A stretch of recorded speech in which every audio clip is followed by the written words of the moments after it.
Hello, New York Giants fans, and welcome to a new edition of the Valentine's Views podcast here on YouTube. Please like, share, and subscribe to support the channel. We are heading for week 9, short week for your New York Giants as they will face the Washington Commanders, the NFC East leading Washington Commanders for the second time this season, this Sunday at MetLife Stadium. And here to help me break down Giants Commanders, as we always do when the Giants face Washington, is an old friend, Rick Snider, DC area sports columnist for decades now, long time. So Rick, how you doing? Feeling my age, but other than that, it's an exciting time in Washington. It's the first time this team has been a legit contender since the early 90s when they won a Super Bowl. They've made the playoffs a few times, but backing in mostly. This is the first time since 91 that they're like, a 6-2 and a real 6-2. They did it a couple other times since, but you could tell they were falling apart. This team is built to last. I think they could win 11, 12 games, and I better than I ever would have guessed. Yeah, let's actually start there. One of the things I wanted to ask you, for years we've done these, and for years, when the Giants went to Washington, you always said, "Oh, there'll be more Giants fans in the stands than Commanders fans or whatever." And for years it's been, nobody goes to these games. Nobody cares anymore, about this football team.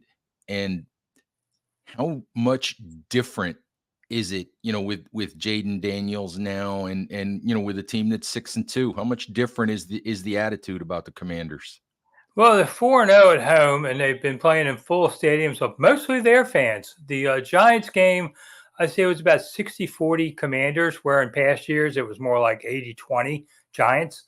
And then they've been the favorite against some, Cleveland, Chicago. They don't send people, kind of thing. But, they've been full. I mean, that was rocking. When they managed to beat Chicago on that Hail Mary, I honestly thought the stadium might fall apart. It just was a sonic boom. And everybody's talking about it. It reminds me of the 80s and early 90s when the Redskins were the unifying thing in Washington. Right now, Washington's kind of boarding up, getting ready for an election. Things are a little tense around here. So this is the great distraction, as it's always been. It's just now they're a good distraction. Yeah, it's not just tense in Washington, Rick.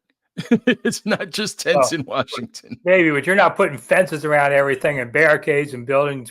There's places trying to board up, worried about election violence next week. It's going to be everybody's going to be holding their breath till the inauguration, whoever gets in. Absolutely. Anyway, let's talk about that distraction, and let's talk about the Hail Mary. Have you ever seen anything like that with a Washington football team? And there were just so many insane elements to that play. Yeah, I mean, I talked with an old friend of mine, Dan Daly, who's basically one of the authorities on the NFL's earliest days, because Elias said Washington had never won a game on a walk-off touchdown Hail Mary. And Dan's the authority on the 30s, 40s, and all. And he says it was very different in the old days of football. Like the referee kept the time, so you didn't see how much time was left.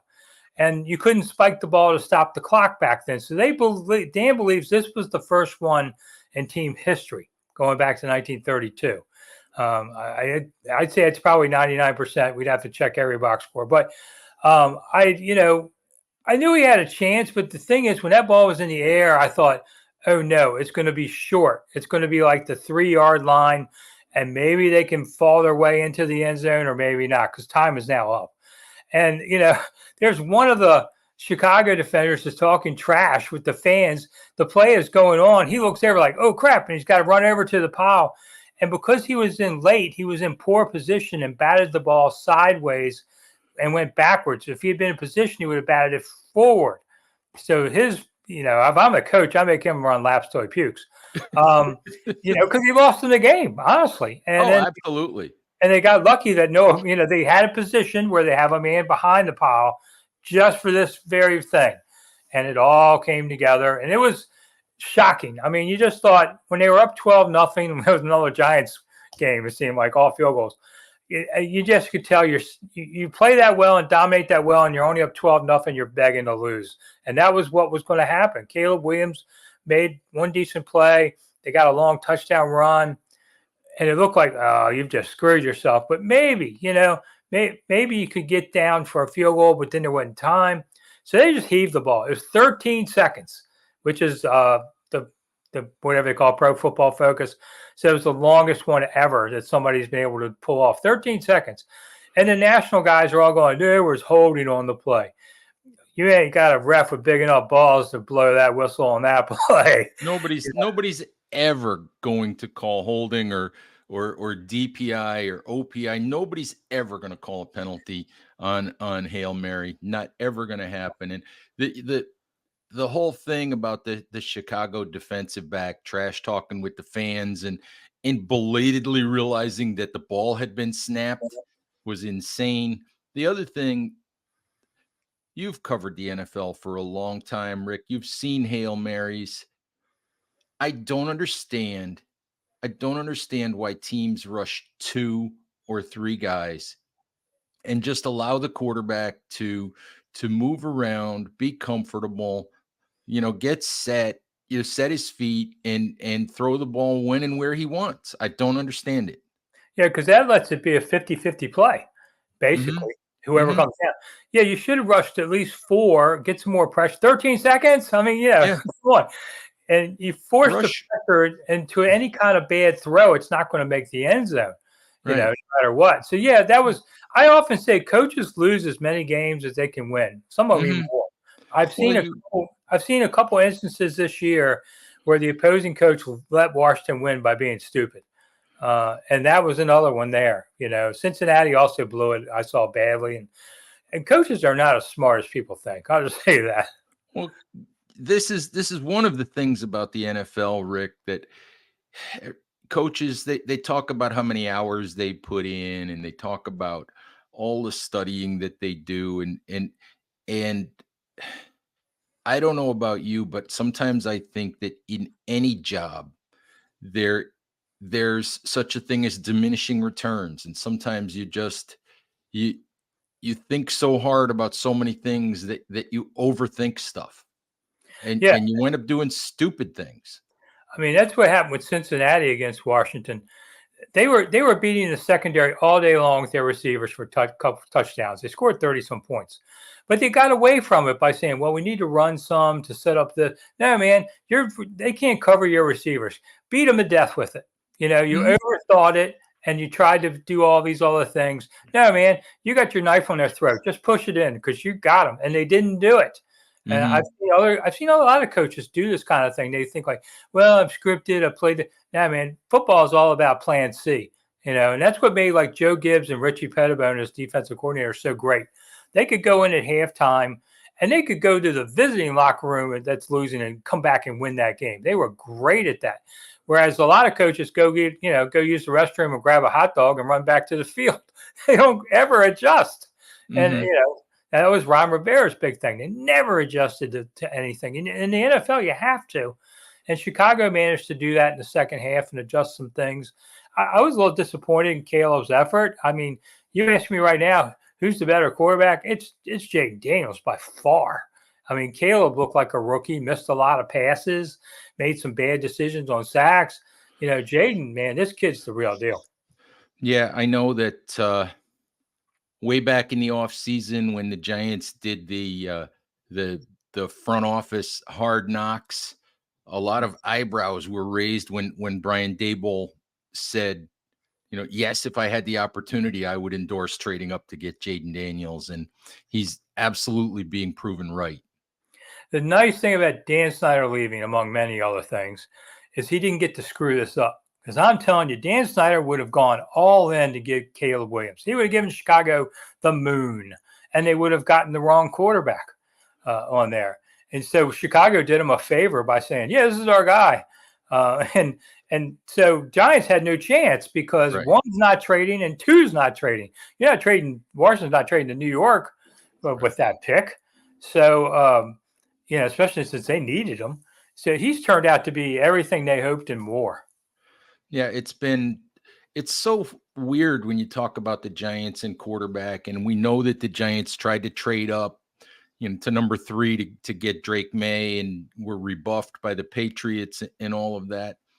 I keep looking at the Giants, and they're in year 6 with Daniel Jones, and a lot of people can't believe that they're in year 6 with Jones, and I think this is the last one, but I keep looking at it and just thinking their timing with quarterback has been so awful since they drafted Saquon Barkley when they could have maybe drafted Josh Allen, but or Lamar Jackson or maybe Sam Darnold or Josh Rosen. So they could have gotten it right. They could have gotten it wrong, but they could have at least taken a quarterback. And their timing has just been awful because even this year, the quarterback class coming out is just mediocre at best. Yeah, one NFL exec told me they would wait for Manning in 2 years. And I was like, really? And they're like, yeah, waiting for Manning in 2 years. Well, that's interesting for the simple reason that from a Giants perspective, a couple of years ago, the Arch Manning as the Giants quarterback of the future thing, even back to the time when Eli retired, that was a joke. And there's a case to be made now that it's actually possible and that maybe the Giants should just, bridge quarterback it until they can get there and do whatever they can to draft Arch Manning. God, that would probably be huge in New York, for him to go there. Oh, that would be, but like I said, it was a joke, but it's not really a joke anymore because now if you really wanted to do it, now you could see a path to get there. And he's in the little bit we've seen of him, you can see the talent that might justify it. That would be interesting. Then the Manning cast could really have a good time on Monday night. Oh, good Lord. The you speak of coaches making head scratching decisions. Did you see the 2-point conversion that the Giants tried the other night? No. No. They tried a 2-point conversion play where they had a center and 2 guards, and they had everybody else lined up way to the left, like 5 blockers with Malik Neighbors behind the 5 blockers. Well, Daniel Jones snapped the ball, or they snapped the ball to Jones, and nobody on the Giants moves.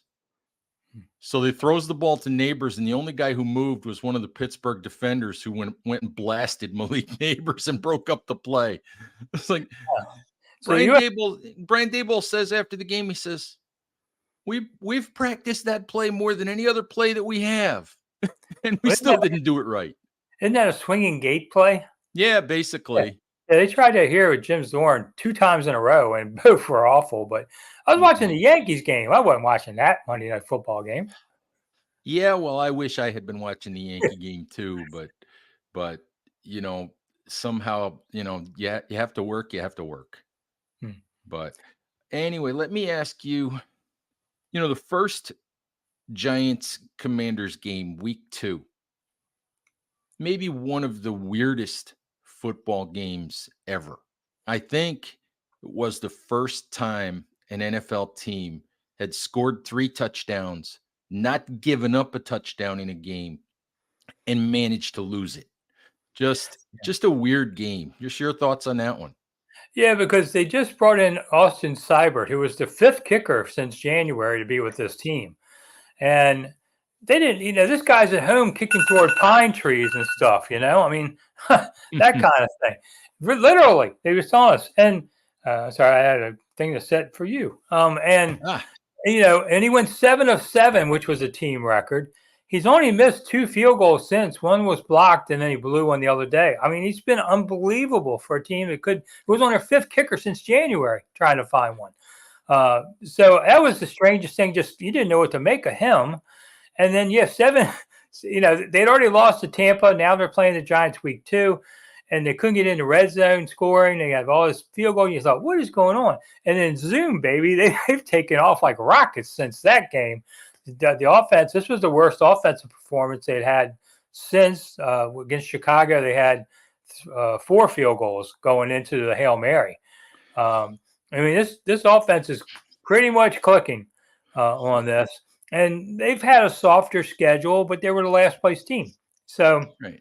they've got some good ones coming up. They've got Pittsburgh and Philly twice and Dallas twice. So, if they could bank this game, that would help them a lot. Then to be 7-2, that's ridiculous. Yeah, I was looking at it. They're averaging 29 and a half points a game, third in the league. I mean, is it all Jaden Daniels? I mean, or is there more to it than the fact that the quarterback is really, really good? Well, Jaden got hurt on the first series 2 games ago and left. And Mariota came in, went 3 and out, and then scored 5 straight drives. So, he looked awesome. Now they were playing a bad team in Carolina, but he looked pretty good. And then you go, well, okay, is it the system? Well, I wouldn't downgrade either quarterback on that. I mean, Jaden is still learning how to run in lanes, which is how he got his bruised ribs. He didn't turn the right way. But once he gets that down, he's got everything else. I mean, I've noticed all summer when I watched training camp, ball was rarely on the ground when he threw it. He has a good touch like that. He's doing pretty well with these backbreaking runs like that. That kills defenses when you've covered everything and then a quarterback runs for 10. He's got to do a little smarter about that. He turns in more than he turns out. You got to not let 300-pound men hit you. And he's got sore ribs, and he's going to have sore ribs the rest of the season. If you've ever had that, I have. They don't heal overnight, much less 300-pound men hit you. So, he's everything. And they picked up a good receiver in Noah Brown after the season started, who had the touchdown against Chicago. But, I mean, regardless, he's been a good solid 2. The running game has been okay. They've had a lot of good balance more than anything to help out. And Jaden's more than done his part. He knows the playbook well. He's got the arm that can do anything. Man, he's got a really good arm. So there's no holes in his game. Not really. And he's a good, nice kid that his teammates love. So everybody loves you when you're winning. But he's actually a nice guy. The funniest part about him was it was about 60 degrees for the game, and he's from California. So he's got like the whole headscarf thing over and the winter gear. I thought, oh, Jade, I got bad news for you, man. It's going to get cold around here. We've had, this will be the hottest Halloween in Washington, they've said, in 50 years. It's going to be like 80 tomorrow here. Or whatever. And I just said, man, I wonder what he's going to be like when he's got to play these frozen games in December. Yeah, and it's colder here than it is in Washington. Although, just like you, I mean, we're today and tomorrow we're having Wednesday and Thursday anyway. We're having pretty warm weather, so we'll take it. We'll take it. Anyway, let me ask you. You and I talked a little bit offline, and I know that Maryland football is not your thing, per se. But just, are you at all surprised, by some of the nonsense that's been going on with Tay Banks, former Maryland star, kid who's been called out, by his position coach, and then by the media and social media and all of that for a couple of instances of not hustling, and then he gets benched on Monday Night Football. And I'm still not sure if that was effort related or technique related or performance related, because Brian Dable won't answer the question. But but I don't think anybody saw that kind of stuff coming with Banks. Yeah, I mean, you and I are both Terps. That's where we met. So back then, the program doesn't merit a lot of attention. But Maryland seems to produce a fair number of pro players. And I did not remember anything of this, Banks being at Maryland causing any trouble. You don't hear as much. There's not as much scrutiny on the program. It kind of flies under the radar a lot.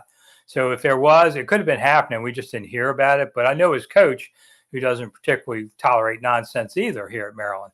So I was surprised. Maybe One NFL coach told me once the reason if a lot of players only last maybe 3 years in the league is they're not hungry anymore and they get into themselves of I'm an NFL player and I don't have to work as hard. And he said, and they're gone. Then the next hungry guy takes their job. Chase Young, perfect example too.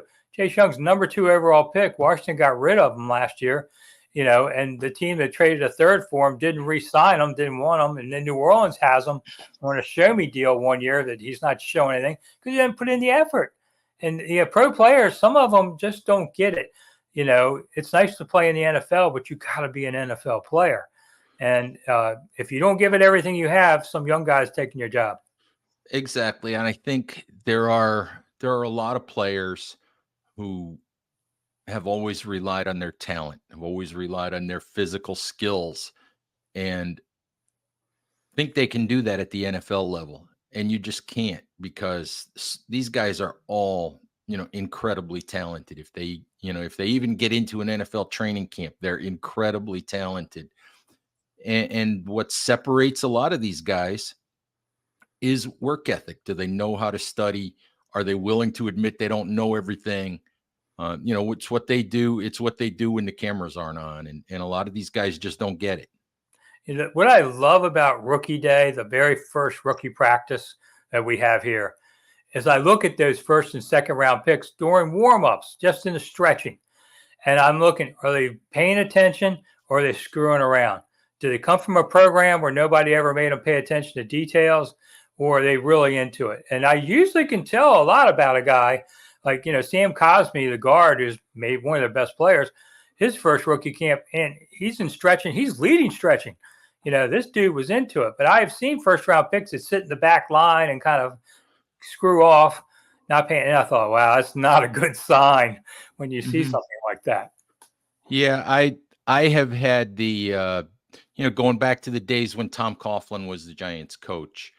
There are times when you can go to those rookie mini camps and you can watch a player in his first day or first 2 days of being on the field with an NFL coaching staff, and you can just think, well, that's not going to work.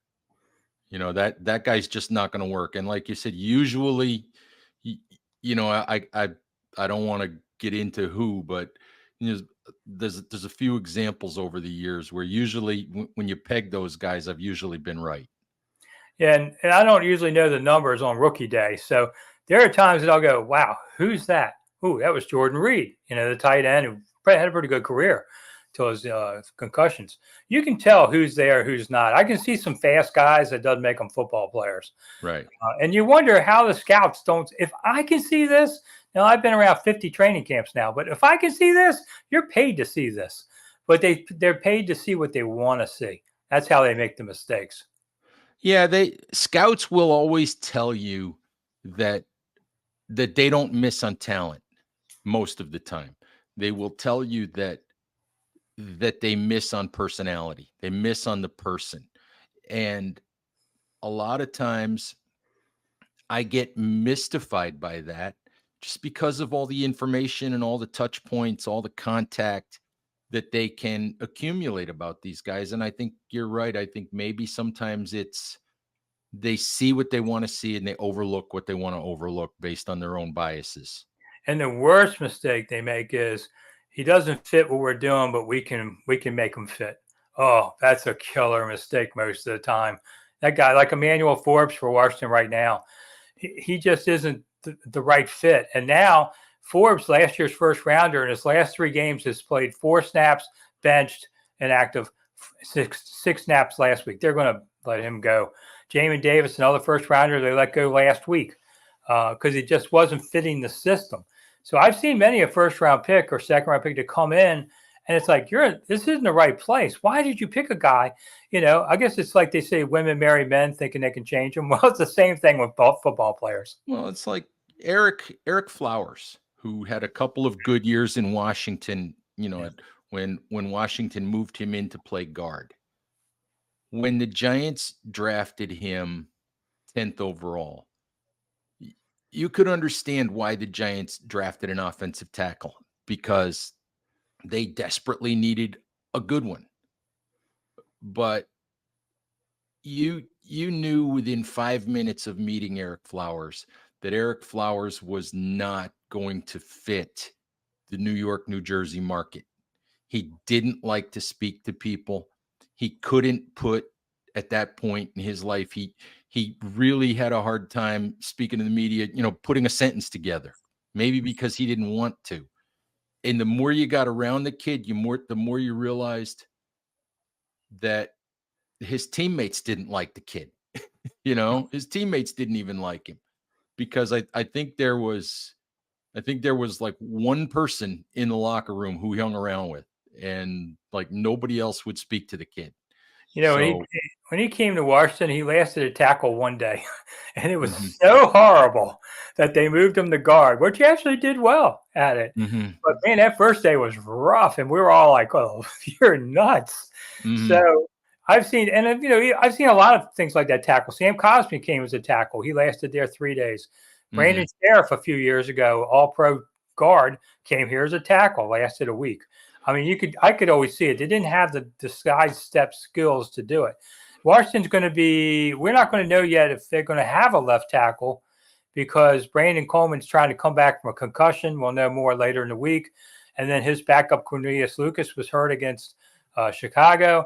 They had to bring in a third stringer who was awful. There's where New York is looking at, is beating this guy if mhm. he has to play Trent Scott. Well, the Giants don't necessarily have a left tackle either, Hmm. because since with Andrew Thomas out, they tried Josh Azudu for some reason, and that didn't work. And now they're using Chris Hubbard, who's a 12-year guy off of San Francisco's practice squad.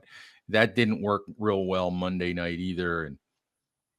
And they refuse to play Evan Neal, which kind of tells you what they think of Evan Neal.